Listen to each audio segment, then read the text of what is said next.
Just an incredible day, almost unspeakable, very hard to talk about.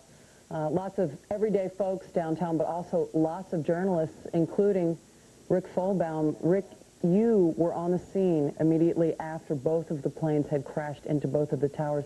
Tell me a little bit about the morning. Tell everyone about it. Well, I think that this is something that's going to take me a little while to actually, figure out in my own head before I can talk about it in a way that will make sense to everybody. But we were down there pretty quickly after the two planes had struck both of the towers, before the towers fell. And all I can tell you is that,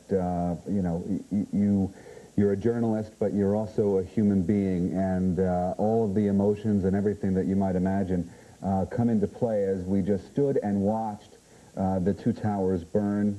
We watched people try to escape unsuccessfully, and then we watched the two towers collapse right before our eyes. And it was really something that I will absolutely never forget, and as I said, something that I think is going to take a little while to sink in.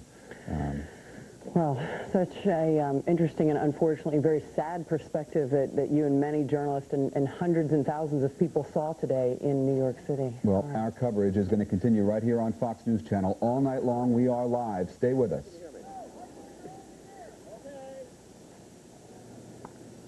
Mike and Andre, do you hear me?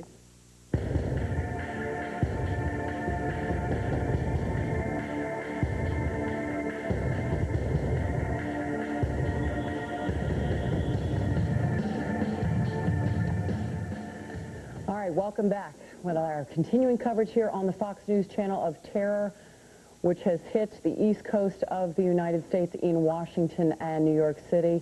Terror striking at the World Trade Center as well as at the Pentagon. And Fox News' Rick Leventhal was there as the Twin Towers came crashing down. And David Lee Miller, I'm sorry, David, go ahead. Hi there, Rick. It is now a race against the clock to save the lives of those buried under the rubble. I'll have the complete details. I'm Derry Alexander, live outside of St. Vincent's Hospital, where we are awaiting the arrival of possibly more incoming wounded. I'll have the latest. The Pentagon continues to smolder. The rescue efforts continue here, but the Pentagon continues to operate as a functional director of the military forces around the world. I have a complete report coming up in just a moment.